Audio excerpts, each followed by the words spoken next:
J'ai appris au dessert que ma sœur disait à toute la famille que je ne l'avais jamais aidée. Alors j'ai branché mon téléphone sur la télé du salon et j'ai montré 3 ans de virements bancaires. Je m'appelle Bellamy, j'ai 28 ans, et jusqu'à il y a encore quelques mois, j'étais celui qu'on appelait dans ma famille le solide. Pas parce que j'avais une vie incroyable ou un salaire de ministre, mais parce que je payais mon loyer à l'heure, que je faisais mes courses avec une liste, et que je mettais 50 € de côté dès que je pouvais. Je travaille dans l'administratif pour une entreprise de services à Saint-Denis, je vis à Montreuil, dans un petit appartement de 2 pièces au 4e étage d'un immeuble sans ascenseur, avec une table de cuisine qui me sert aussi de bureau. Un étendoir dans le salon et mes factures rangées dans une vieille boîte à chaussures. Ma sœur Chloé, elle, avait 25 ans et toute la famille marchait sur des œufs avec elle. Elle était considérée comme fragile, perdue, en train de se reconstruire. Ma mère, Mireille, disait ça avec une douceur qui ne laissait jamais de place à la contradiction. Mon père, Patrick, ne disait pas grand-chose, mais ses soupirs suffisaient à confirmer le verdict. Moi, j'étais censé comprendre, aider et me taire. Au début, je n'ai même pas vu le piège.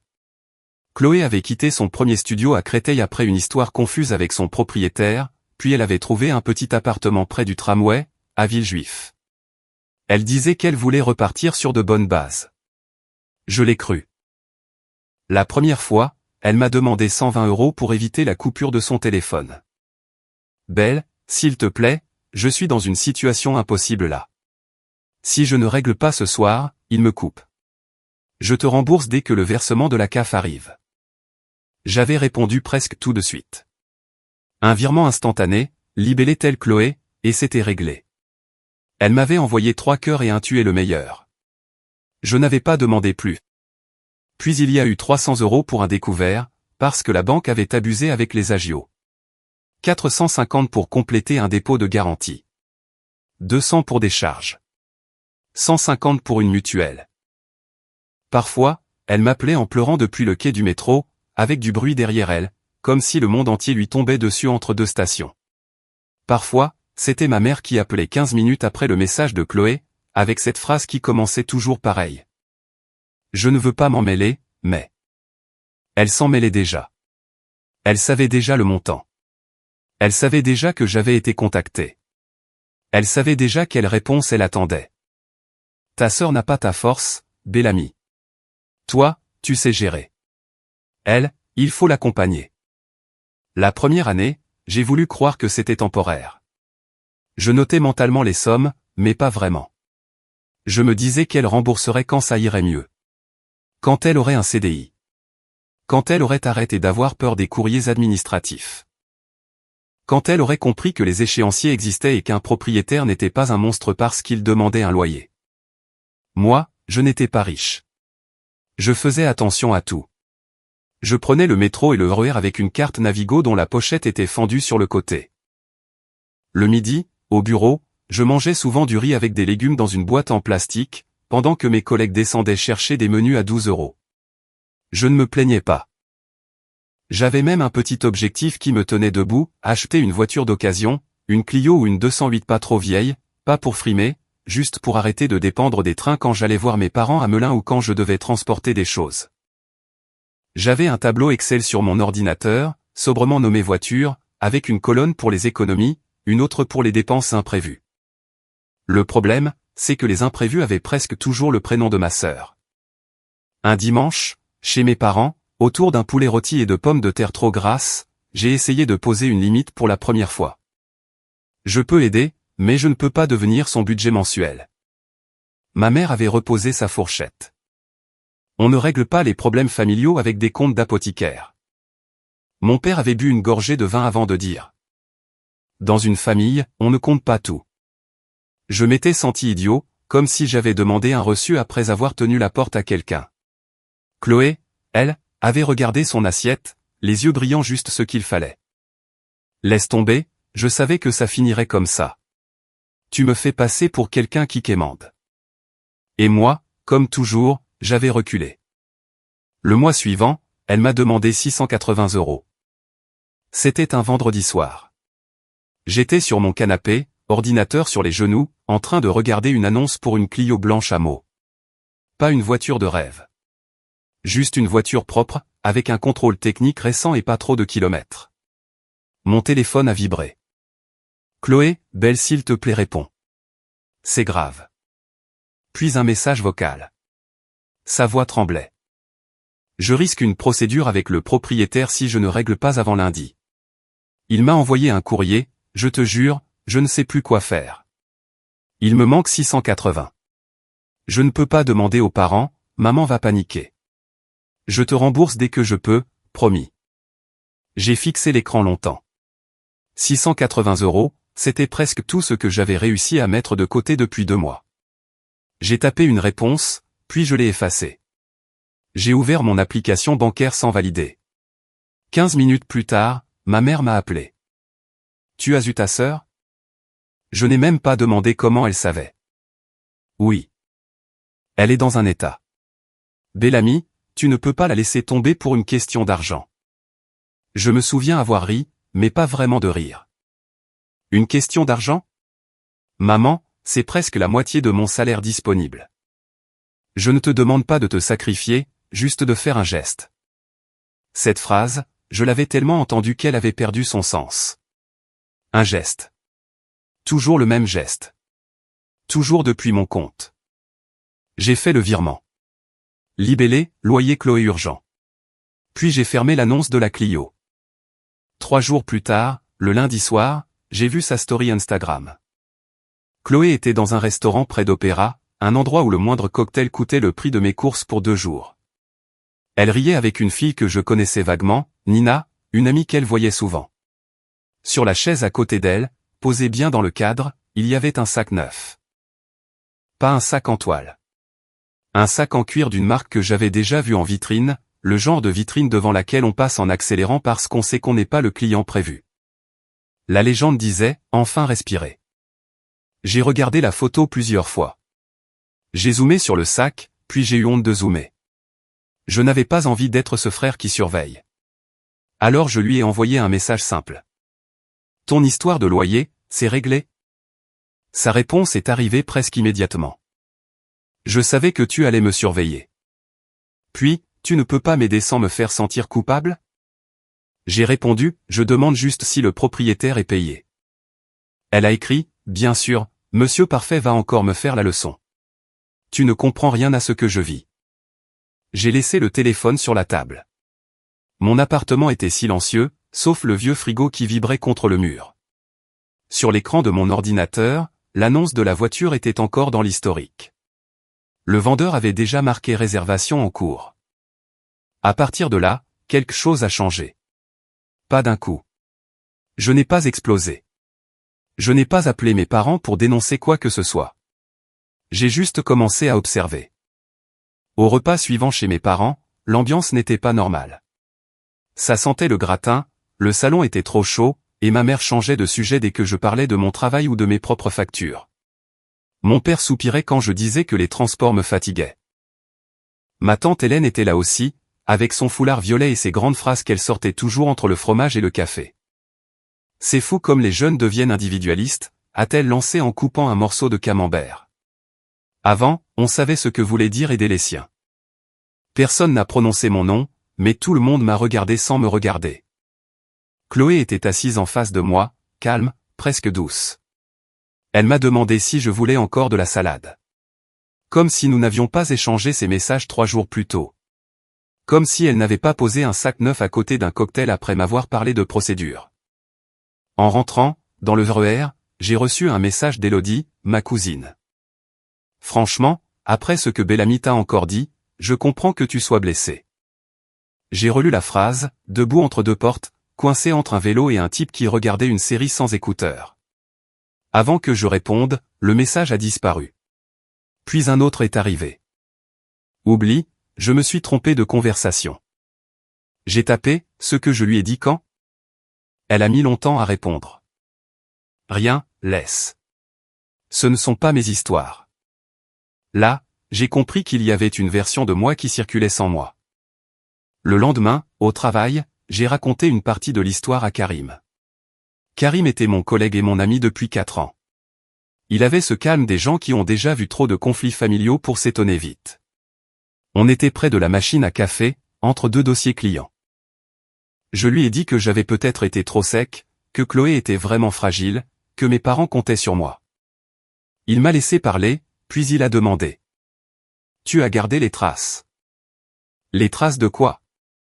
Des virements. Des messages. Tout. J'ai haussé les épaules. Oui, enfin, c'est sur l'application bancaire. Alors regarde. Pas pour te venger. Pour ne pas devenir fou. Une urgence qui revient tous les mois, ce n'est plus une urgence. C'est un abonnement. Le soir même, je me suis assis à ma table de cuisine. J'ai ouvert mon application bancaire. Dans la barre de recherche, j'ai tapé le prénom de ma sœur. Les virements sont apparus par ligne, avec les dates, les montants et les libellés que j'avais mis à la va-vite, loyer, charge, tel, urgence, CAF avance, découvert. J'ai commencé à copier les montants dans mon tableau Excel. 120, 300. 450, 250. 680, 7 cents.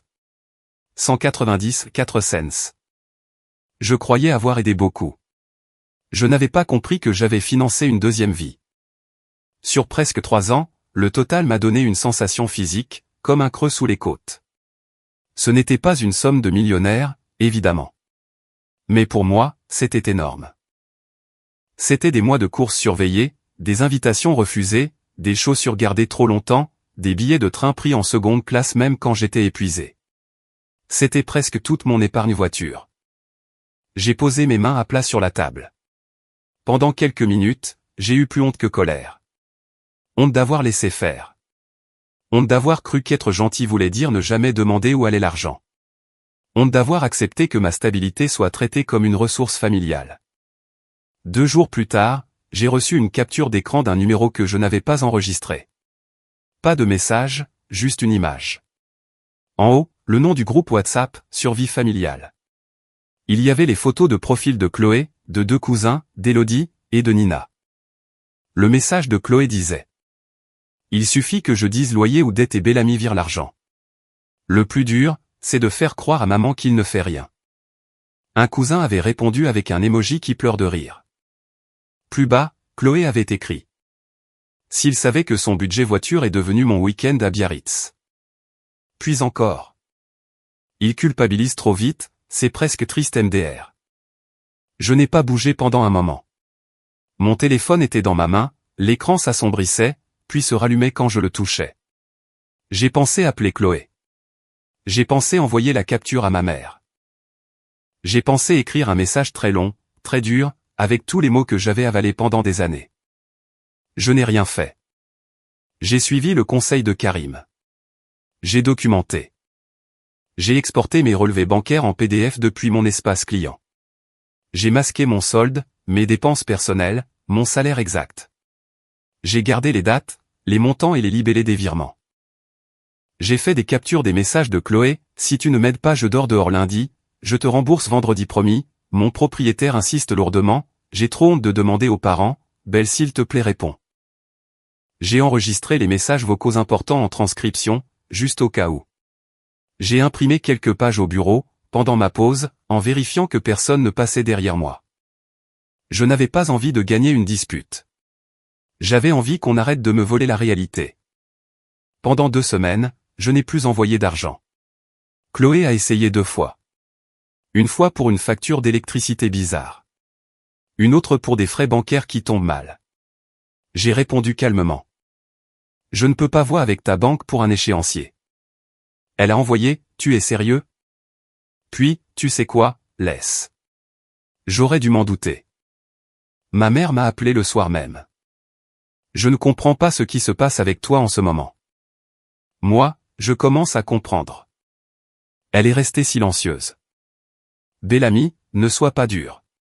Ta sœur traverse une période difficile. Elle traverse une période difficile depuis 3 ans, maman. Tu ne sais pas tout. J'ai failli répondre que justement, j'en savais plus qu'elle ne le croyait. Mais je me suis retenu. Pas au téléphone. Pas dans un couloir de reproches où chaque phrase pouvait être retournée. Le moment est arrivé à l'anniversaire de ma mère. Elle fêtait ses 56 ans dans la maison de mes parents, à Melun. Le salon avait été poussé contre les murs pour faire tenir tout le monde. Il y avait des chaises dépareillées, une table rallongée avec 2 nappes qui ne se ressemblaient pas, des bouteilles de vin alignées sur le buffet, des enfants qui couraient dans le couloir. Ma mère avait préparé des quiches et des salades, mon père avait fait un rôti, et le gâteau venait d'une pâtisserie du quartier, avec joyeux anniversaire Mireille écrit en chocolat. J'étais venu avec un bouquet et une boîte de chocolat. Dans mon sac, j'avais aussi une pochette cartonnée avec les impressions. Je ne comptais pas m'en servir. Je m'étais fait une règle simple, je ne parlerai pas si personne ne m'attaquait publiquement. Au début, la soirée a presque ressemblé à une soirée normale. On a parlé des grèves, du prix de l'essence, du fils d'un voisin qui avait eu son bac, d'une collègue de ma tante partie vivre à Nantes. Chloé riait un peu trop fort avec Élodie. Ma mère me souriait avec prudence. Mon père évitait les sujets d'argent, ce qui chez lui demandait visiblement un effort. Au moment du fromage, j'ai vu Chloé taper rapidement sur son téléphone sous la table. Quelques secondes plus tard, celui d'Élodie a vibré. Elles ont échangé un regard. J'ai senti mon estomac se serrer, mais je n'ai rien dit. Le gâteau est arrivé. On a chanté. Ma mère a soufflé ses bougies, émue, pendant que mon père filmait de travers. Les assiettes ont été servies. J'avais à peine pris 2 bouchées quand tante Hélène a posé sa cuillère et a soupiré. Vous savez, ce qui me fait peur aujourd'hui, c'est cette façon qu'ont les jeunes de penser chacun pour soi. Mon cousin a baissé les yeux. Élodie a regardé son verre. Chloé s'est figée juste assez pour qu'on le remarque. Ma mère a murmuré. Hélène. Pas ce soir. Mais elle n'avait pas dit que ce n'était pas vrai. Elle avait dit pas ce soir. Tante Hélène a continué. Je ne vise personne.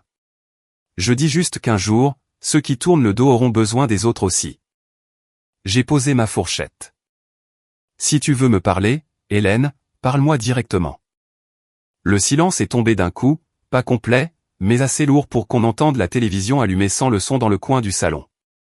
Mon père a relevé les yeux. Ne commence pas. Je ne commence rien.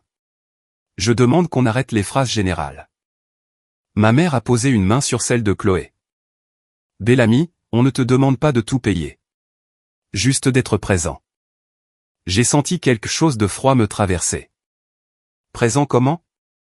Mon père a répondu à sa place. Un frère doit soutenir sa sœur. Tu as toujours été plus solide qu'elle. Chloé a baissé les yeux. Elle savait exactement ce qu'elle faisait. Elle avait cette petite respiration tremblante qui faisait venir les autres à elle. Laisse tomber, maman, a-t-elle dit doucement. Il ne m'a jamais aidé. Il aime juste qu'on croie qu'il est quelqu'un de bien. Voilà. La phrase.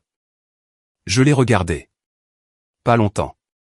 Juste assez pour lui laisser une chance de se reprendre. Tu veux vraiment que je réponde ici, devant tout le monde? Elle a relevé la tête. Ses joues étaient rouges, mais son regard était dur. Oui, justement. Pour une fois, réponds. Alors j'ai répondu. Je me suis levé sans brusquerie. J'ai sorti mon téléphone. L'écran du salon était une grande télévision connectée que mon père utilisait surtout pour regarder les matchs et les informations. Je lui ai demandé. Elle accepte le partage d'écran? Il a froncé les sourcils. Quoi? La télévision.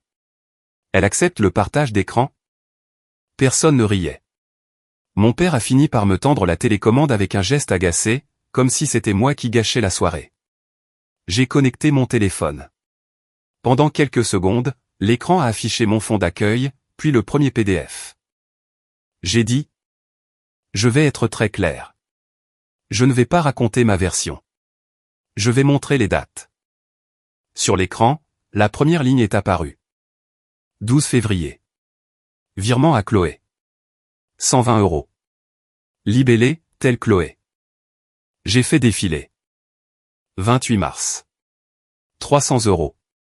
Découvert. 15 avril. 450 €. Dépôt de garantie. 3 juin. 250 €. Charge. 19 septembre. 700 €. Loyer Chloé. Les assiettes de gâteau étaient encore pleines. Une bougie mal éteinte fumait dans la cuisine. Personne ne parlait. J'ai continué, lentement. Pas pour faire durer. Pour que personne ne puisse dire qu'il avait mal vu. Ça, c'est l'année suivante. Là, 420 €. Là, 180. Là, 5 cents. Là, 680, il y a 3 semaines, pour une procédure avec le propriétaire. Ma mère avait mis une main devant sa bouche. Mon père regardait l'écran comme si les chiffres l'insultaient personnellement. Tante Hélène, pour la première fois depuis que je la connaissais, n'avait aucune phrase prête. Chloé s'est levée. Mais tu as perdu la tête? Tu affiches mes problèmes d'argent devant tout le monde? Je n'ai pas haussé la voix. Tu viens de dire devant tout le monde que je ne t'avais jamais aidé. Parce que tu m'as toujours fait sentir moins que rien. Non. Là encore, tu changes de sujet. J'ai ouvert le dossier des messages. Les bulles WhatsApp sont apparues sur l'écran, avec son prénom en haut. J'avais masqué le reste, mais pas ses demandes. Là, c'est toi qui écris, si tu ne m'aides pas, je dors dehors lundi. 2 jours après, il y a mon virement. Là, je te rembourse vendredi promis. Aucun remboursement. Là, maman ne doit pas savoir, elle va paniquer. Pourtant maman m'appelle 15 minutes après. Ma mère a fermé les yeux. Chloé. Chloé a secoué la tête. J'avais honte. Vous ne comprenez rien, j'avais honte. Je l'ai regardée. Cette fois, j'ai senti ma colère monter, mais elle était froide, précise. Tu peux dire que tu avais honte. Tu ne peux pas dire que tu ne savais pas ce que tu faisais. J'ai ouvert la capture du groupe Survie familiale. Le salon a changé d'atmosphère. Ce n'était plus seulement un malaise d'argent. C'était quelque chose de plus troublant. Sur l'écran, on voyait son message, il suffit que je dise loyer ou dette et Bellamy vire l'argent. Le plus dur, c'est de faire croire à maman qu'il ne fait rien. Plus bas, s'il savait que son budget voiture est devenu mon week-end à Biarritz. Puis, il culpabilise trop vite, c'est presque triste MDR. Élodie est devenue blanche. Un de mes cousins a murmuré. C'est dingue. Tante Hélène a essayé de reprendre une posture. Enfin, ce n'est peut-être pas le lieu pour étaler tout ça. Je me suis tourné vers elle. Chloé a choisi le lieu quand elle a menti devant tout le monde. Toi, tu as choisi le lieu quand tu as parlé de valeurs familiales avec mon argent dans la bouche. Elle a ouvert la bouche, puis l'a refermée. Chloé a contourné la table pour attraper mon téléphone. Je l'ai reculé sans la toucher et j'ai posé ma main dessus. Non. Tu as parlé de moi pendant des mois. Là, je parle de faits. Elle pleurait vraiment maintenant, ou assez pour que la différence n'ait plus d'importance. Tu m'humilies. Non. Tu m'as humilié en mentant. Moi, je montre pourquoi j'arrête. Mon père s'est levé brusquement et a quitté la pièce. On l'a entendu ouvrir la porte du jardin, puis la refermer. Personne n'a bougé. Ma mère pleurait en silence. Pas de ces pleurs bruyants qu'on utilise pour reprendre le contrôle. Des larmes lentes, honteuses, qu'elle essayait d'essuyer avec une serviette en papier. Quand mon père est revenu, son visage était fermé. Il s'est adressé à Chloé, pas à moi. Le retard de loyer de 680 €. Il existait vraiment? Chloé n'a pas répondu. Il a répété. Il existait vraiment? Elle a regardé ma mère, puis la table, puis son téléphone. C'était compliqué. Mon père a hoché la tête, comme si ces 3 mots venaient de lui casser quelque chose. J'ai déconnecté mon téléphone de l'écran. Il est redevenu noir. J'ai remis les feuilles dans ma pochette, même si je savais que personne ne demanderait à les voir. Les chiffres avaient suffi. Puis j'ai dit ce que j'aurais dû dire depuis longtemps. À partir de ce soir, mon compte bancaire ne fait plus partie de votre organisation familiale. Je ne paierai plus aucun loyer, aucune dette, aucun téléphone, aucune urgence transmise par maman ou papa. S'il y a un vrai problème administratif, Chloé peut contacter son propriétaire, sa banque, une assistante sociale, la CAF, ou demander un échéancier. Mais ce ne sera plus moi. Ma mère a murmuré. Bellamy. Je l'ai arrêté doucement. Pas maintenant. Je n'ai pas claqué la porte. Je n'ai pas fait de grande sortie. J'ai embrassé ma mère sur la joue, parce que c'était son anniversaire et que malgré tout je n'avais pas envie de lui laisser seulement cette scène-là. Puis j'ai pris mon manteau. Dans l'entrée, Élodie m'a suivi.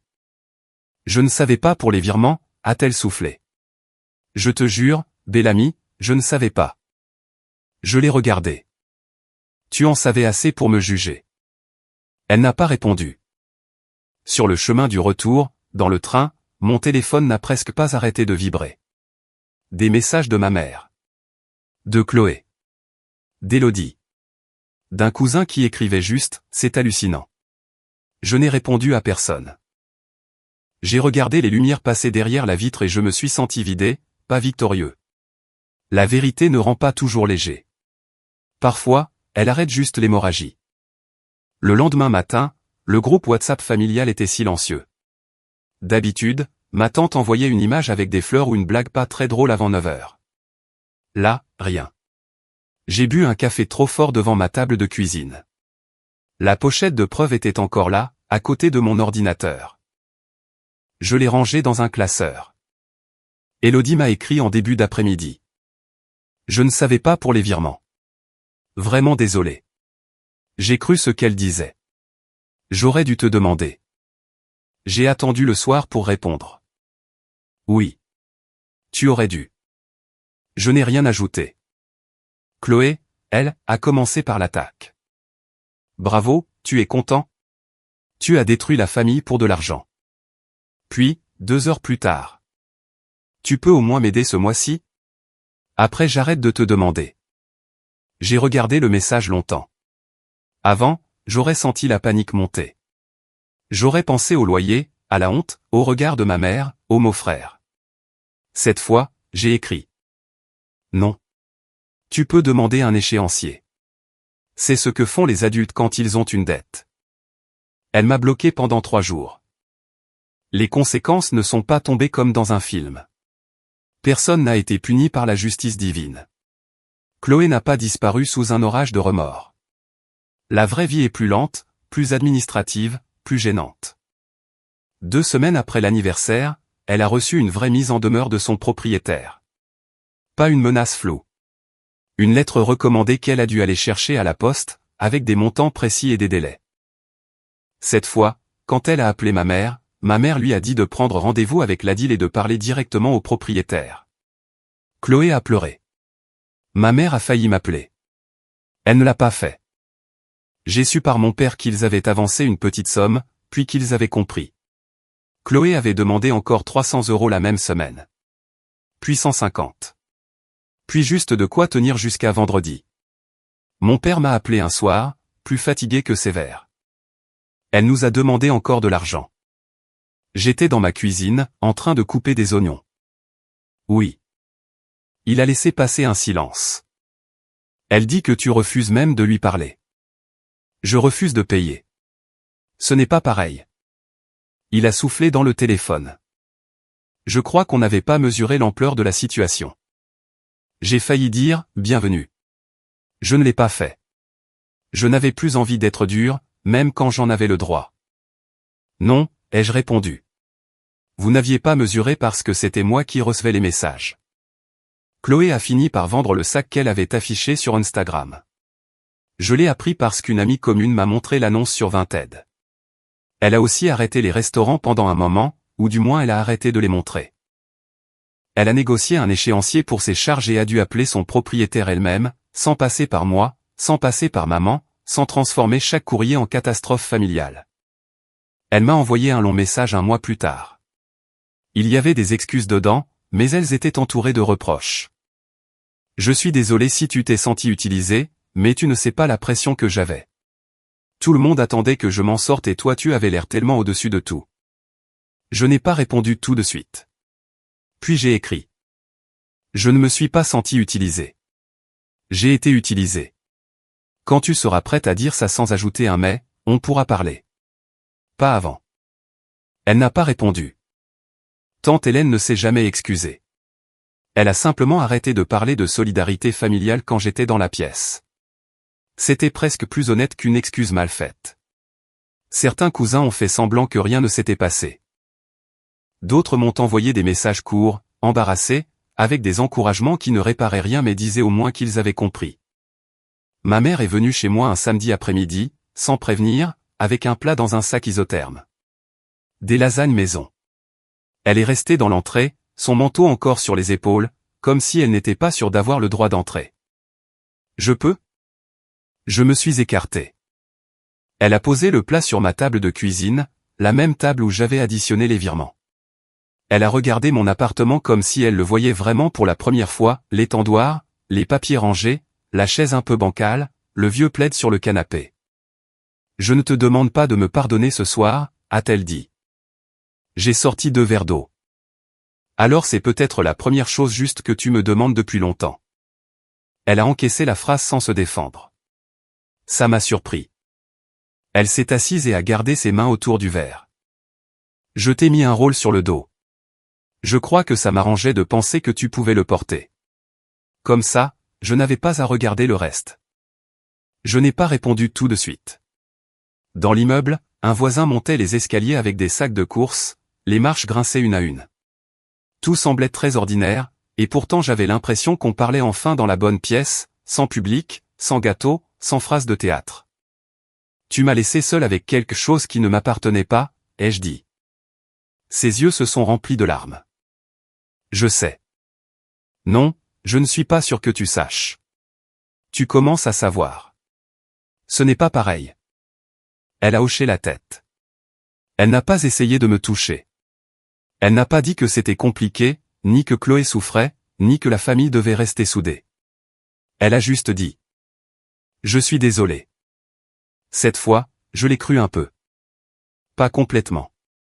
Pas assez pour effacer 3 ans. Mais assez pour accepter qu'elle reste boire un café. Depuis, les choses sont plus calmes, mais pas parfaites. Je vois mes parents moins souvent, et quand je viens, je prends ma propre voiture de location si j'en ai besoin, sans transformer ça en sujet de discussion. Chloé et moi ne nous parlons presque plus. Elle a essayé 2 fois de passer par ma mère pour me faire transmettre des messages, et ma mère a refusé. C'est nouveau. Fragile, mais nouveau. Moi, j'ai recommencé à mettre de l'argent de côté. Pas des sommes énormes. 50 €, parfois 100 quand le mois est bon. Dans mon tableau Excel, j'ai recréé une ligne voiture, mais j'ai ajouté une autre ligne juste au-dessus, marge de paie. C'est l'argent que je ne justifie à personne. L'argent qui n'a pas besoin d'être noble, utile ou familial. L'argent qui reste là, simplement parce que j'ai travaillé pour l'avoir. J'ai aussi désactivé les notifications de certains groupes WhatsApp. Au début, ça m'a fait bizarre. J'avais l'impression de rater une urgence. Puis j'ai compris que beaucoup d'urgences n'en étaient pas quand je n'étais plus disponible pour les financer. Je n'ai pas récupéré les années, ni l'épargne, ni toutes les soirées passées à me demander si j'étais un mauvais fils. Je n'ai pas récupéré la Clio blanche de Mo. Elle a été vendue à quelqu'un d'autre, probablement quelqu'un qui n'a jamais su qu'elle avait représenté pour moi une petite porte de sortie. Mais j'ai récupéré le droit de dire non sans fournir un dossier complet à chaque fois. Le soir où j'ai projeté mes relevés bancaires sur la télévision du salon, je n'ai pas exposé Chloé pour le plaisir. Je l'ai fait parce qu'elle avait construit une histoire où mon silence servait de preuve contre moi. Alors j'ai arrêté de me taire. Et depuis que les virements se sont arrêtés, mon compte bancaire n'est pas devenu spectaculaire. Ma vie non plus. Mais quand je rentre dans mon petit appartement, que je pose mes clés sur la table et que mon téléphone reste silencieux, je sens une différence nette. Ce calme-là, personne ne me le rembourse. Personne ne me le prête. Il est à moi. Si vous avez aimé, n'oubliez pas de laisser un commentaire et de soutenir la chaîne en vous abonnant. À bientôt pour les prochaines stories.